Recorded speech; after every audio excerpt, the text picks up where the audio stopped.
এই ষড়ঋতুর বাংলাদেশে এখন ৬টি ঋতু নাই রে ভাই। মোদের ষড়ঋতুর বাংলাদেশে সেই ৬টি ঋতু নাই রে ভাই। তাই মোদের চাষির মুখে কি হাসি নাই, মোদের চাষির মুখে হাসি নাই। ষড়ঋতু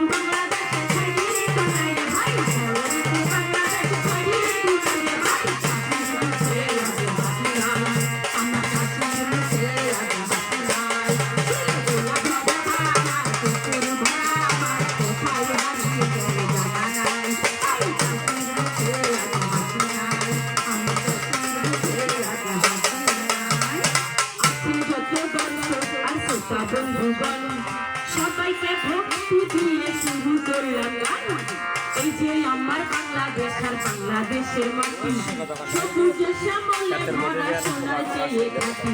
ওই মাঠে ফলতো সোনার ফসল খেতাম বাতাস পরণ ভরে নিয়েছি নিঃশ্বাস। প্রচলিত পদ্ধতিতে ধানের চাষ করিতে দিয়ে পানি ভরে রাখি সবাই মিলে।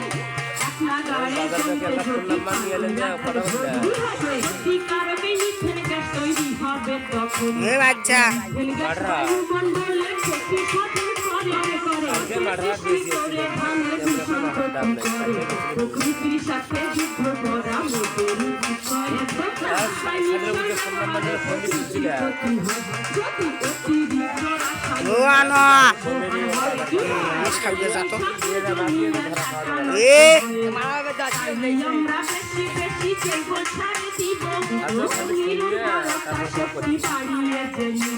ওই বন্ধুর পরামর্শে আমরা ধান চাষ করিব, পরিমিত পরিমাণে রাসায়নিক সার দিব। তাই আছো যত সোনার কৃষক মন দিয়া শোনো ভাই, আছো যত সোনার কৃষক মন দিয়া শোনো ভাই।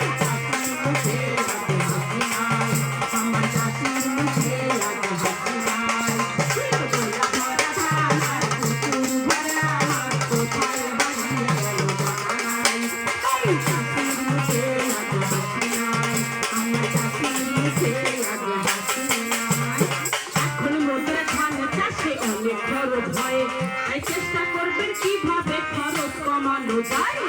যখন জমিতে কীটনাশক ওষুধ দিবেন ভাই, অবশ্যই মুখেতে একটা মাস্ক পরা চাই। এই হাতা লম্বা জামা গায়ে পরিধান করিবে, সম্ভব হলে একটি টুপি মাথাতে পরিব। জমি প্রস্তুতকালে সবার জানা যে দরকার কি, কোন জমিতে কতটুকু দিতে হবে সার। পরিমাণ শুকিলে ফলন ভালো হবে। বন্ধুর কাছে গেলে সকল তথ্য জানা যাবে। তাই সকল তথ্য জানতে হলে বন্ধুর কাছে যাই। সাথে যদি অধিক ফসল পাই, আর বর্তমানে বেড়ে গেছে ক্ষতিকারক পোকা। ফসল ধ্বংস করে পোকা, কৃষকে খায় বোকা। ও ক্ষতিকারক পোকা থেকে বাঁচার উপায় আছে। কার্তিক নামে সহজ একটি পদ্ধতি রয়েছে। ধানের খেতে পাখি বসার ব্যবস্থা করি কি করে, গাছের কঞ্চি খুঁটি মারা গাছের ডালে দিব। আচ্ছা ধানের ক্ষেত্রে ফাঁকে ফাঁকে পুঁতিয়া রাখি কেন, শ্যামা দয়াল সিংহে শালির ডালেতে বসিবে।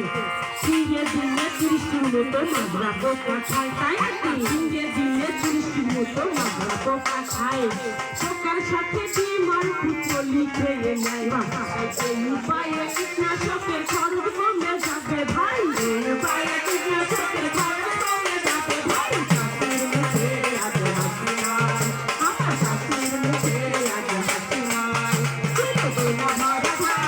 কুকুর ভরা আমার কোথায় হারিয়ে গেল জানা নাই। তাই চাষির মুখে আজ হাসি নাই, আমার চাষির মুখে আজ হাসি নাই। প্রকৃতি দর্শক আছে বন্ধু এবার এডব্লিউডি সম্পর্কে করব ঘরে ঘরে ধানের উৎপাদন বাড়ানো নতুন পদ্ধতি আছে নাকি এই পদ্ধতি এডব্লিউডি বলবে সবার মাঝে পর্যায়ক্রমে ভেজানো আর শুকানোর মাধ্যমে ভূগর্ভস্থ পানি একটা ছায়া প্রচয় করবে আপনার বিশ্বনাথে তারার বয়স 30 দিন হলে কি করবো পরে সীতারা গাছ জমিতে লাগান ছিলে প্রথম 15 দিন জমিতে পানি রাখবেন ভরে কোনোভাবে আগাছা জন্মাতে না তাহলে এই চারা গাছ জমিতে শিকড় দেবে ভালো কোনো চারা যাবে না মারা ফলন হবে ভালো 15 দিন পরে সেচে বন্ধ করে দিবে ধীরে ধীরে জমির পানি শুকিয়ে ফেলবে ধীরে ধীরে জমির পানি শুকিয়ে ফেলবে